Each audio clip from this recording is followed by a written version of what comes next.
कालाबंद दरवाजा एक विस्तृत थ्रिलर कहानी। शैली मिस्ट्री, हॉरर, थ्रिलर। स्थान शिमला की पहाड़ियों में स्थित एक प्राचीन हवेली। मुख्य पात्र आयुष, एक साहसी यूट्यूबर पैरानॉर्मल गतिविधियों को एक्सपोज करता है। विक्रांत, आयुष का करीबी दोस्त, थोड़ा डरपोक लेकिन वफादार। दादी माँ, गांव की एक बुजुर्ग महिला जो हवेली के रहस्य को जानती है। दरवाजा नंबर 9 केवल एक दरवाजा नहीं, एक रहस्यमयी शक्ति का द्वार। सर्दियों की सुबह थी।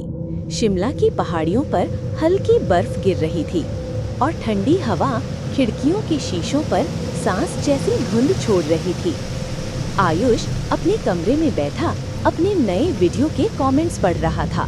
तभी उसे एक अजीब मेल मिला। सब्जेक्ट लाइन में लिखा था, अगर हिम्मत है तो कालाबंद हवेली के दरवाजा नंबर 9 को खोल कर दिखाओ।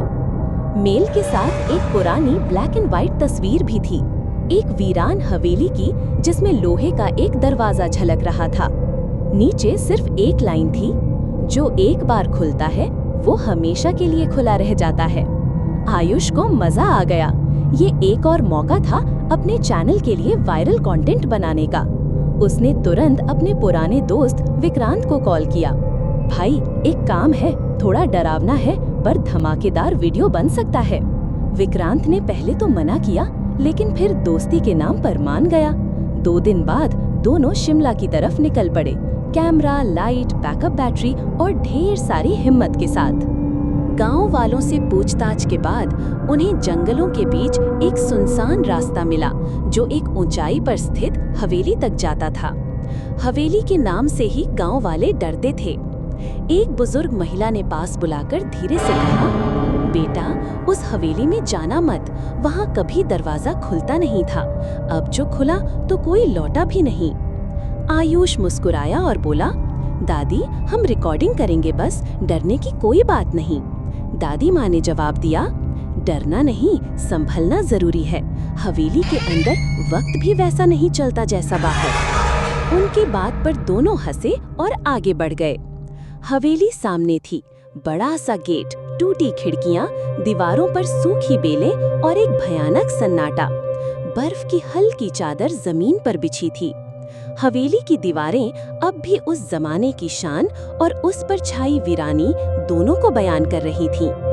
जैसे ही दोनों ने दरवाजा खोला, एक ठंडी हवा का झोंका उनके चेहरे पर पड़ा। अंदर घुप अंधेरा था। कैमरे की टॉर्च ऑन की गई। दीवारों पर धूल जमी थी, फर्श पर पुराने कागज और कांच के टुकड़े बिखरे थे। सीलन भरी बदबू वातावरण को और भारी बना रही थी। हॉल में एक पुरानी झूमर झूल रही थी जो अब भी हवा के बिना हिल रही थी। उसी हॉल में एक कोना था जहां दरवाजा नंबर 9 था। एक भारी लोहे का दरवाजा, काले रंग का, जंग लगी जंजीरों से जकड़ा हुआ। ये रहा नंबर 9, आयुष फुसफुसाया। विक्रांत पीछे खड़ा कांप रहा था। भाई, मुझे अच्छा नहीं लग रहा, ये दरवाजा कुछ अजीब है। लेकिन आयुष ने जंजीर काट दी, आवाज गूंजती चली गई। दरवाजा धीमे धीमे खुला, अंदर सिर्फ अंधेरा। कमरे में एक पुराना झूला था जो बिना हवा के हिल रहा था। दीवारों पर अजीब चित्र उकेरे गए थे, जैसे किसी बच्चे ने उन्हें खून से बनाया हो। वो जैसे ही अंदर गए, कैमरा बंद हो गया। टॉर्च से दीवारें रोशन की गईं। एक जगह खून से लिखा था, अब तुम भी 9 में शामिल हो गए।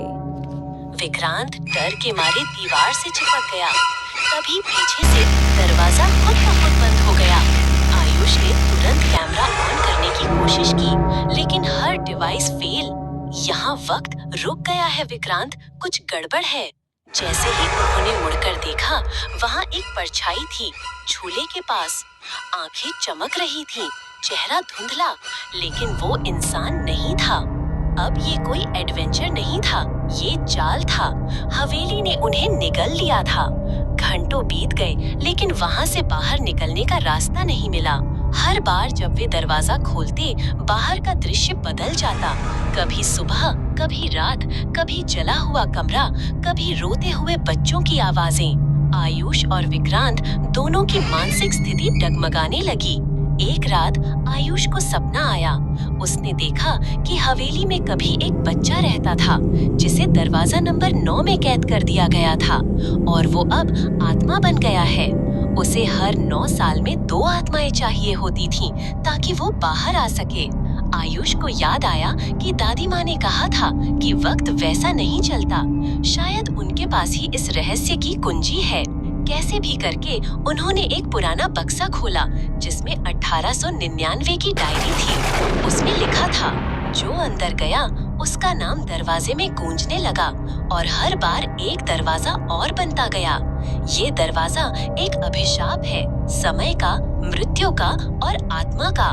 दोनों ने तय किया, अब और नहीं।